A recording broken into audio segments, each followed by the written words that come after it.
তো hello guys, কেমন আছো তোমরা? আশা করি সবাই খুব ভালো আছো। আমিও খুব ভালো আছি। নিয়ে চলে আসলাম আরও একটি নতুন ভিডিও।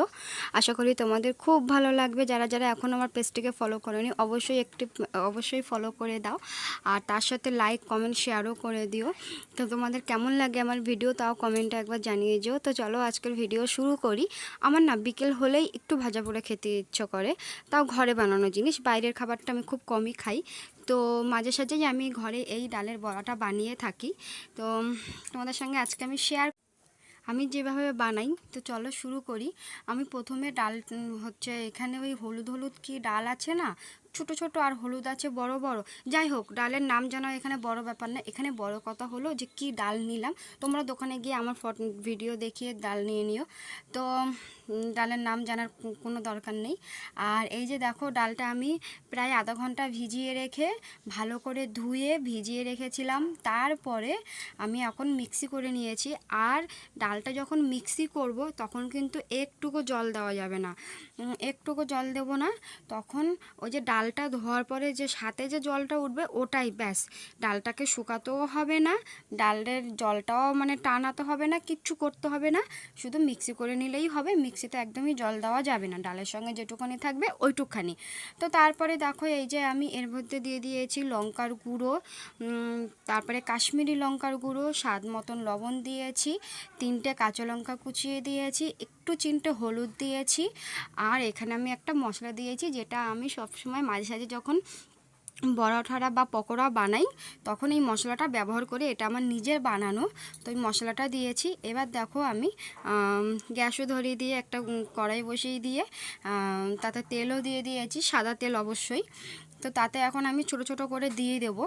আর এই যে দেখো এখন আমি দিয়ে দিচ্ছি।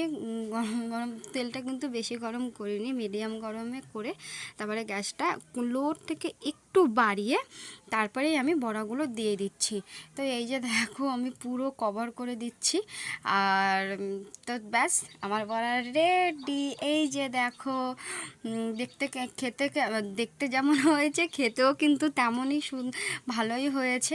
তো আমি এরকমভাবেই বানিয়ে থাকি, তোমরাও একবার ট্রাই করে দেখো, অবশ্যই তোমাদেরও খুব ভালো লাগবে। আমার মতন যারা বড়া বা পকোড়া টকোড়ার লাভার আছো তাদের জন্য ভিডিওটা আজকে বেস্ট। তো ভাজা তো হয়ে গেছে, এবার আমি তুলে নেব। তো এই যে দেখো আমি এখন এগুলো তুলে নিচ্ছি। আর যখনই না এরকম কিছু করা হয়, মানে একবারে তুলে হচ্ছে আবার একটু সাইড করে মানে বাটিতে, আর একটা আলাদা করে বাটিতে তুলে একটু খাওয়াও শুরু করে দিই আমি। মানে আমি আর থাকতে পারি না, কারণ এগুলো আমার অনেক ভালো লাগে খেতে।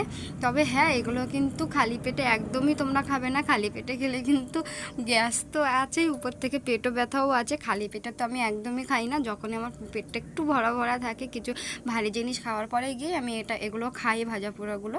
তো এই যে দেখো এটা আর একবার হবে, এই যে লাস্ট। আর আমি মানে একবারের মতনই করেছিলাম। তো এই যে দেখো এখানে কিন্তু ডাল কতটা আছে কি আছে আমি ওসব মাপটাপ কিচ্ছু জানি না। আমার যতটা মনে হয়েছে যে আমার এতটাতে আমার একবারে হয়ে যাবে বা কিছু, আমি সেরকম বুঝেই নিয়েছি। তোমরাও তোমাদের কোয়ান্টিটি বুঝে নিও। তো এখানে ডাল চেনার ব্যাপারও নেই, ডাল মাপার ব্যাপারও নেই, তোমাদের যেমন মনে হয় তোমরা তেমন নিও। আমি তো তাই সেরকম নিই। তো এই যে দেখো এবার ডালটা সব দিয়ে দিয়েছিলাম। তো কি করব, তাই দাঁড়িয়ে দাঁড়িয়ে দুটো বাদাম খাচ্ছিলাম। আর এই বাদামগুলো কার কার পছন্দ অবশ্যই আমাকে কমেন্টে জানিও। আমার তো খুব ভালো লাগে, ভেতরে একটু নোনতা নোনতা লাগে, তো বেশ ভালোই লাগে। আর এগুলো এত শক্ত হয় ভাইরা ভাই, হচ্ছে আমি ভালো করে ছাড়াতেই পারি না। মাঝে সাঝে তো আমি হাজব্যান্ডকে দিই একটু এগুলো ছাড়িয়ে দিতে।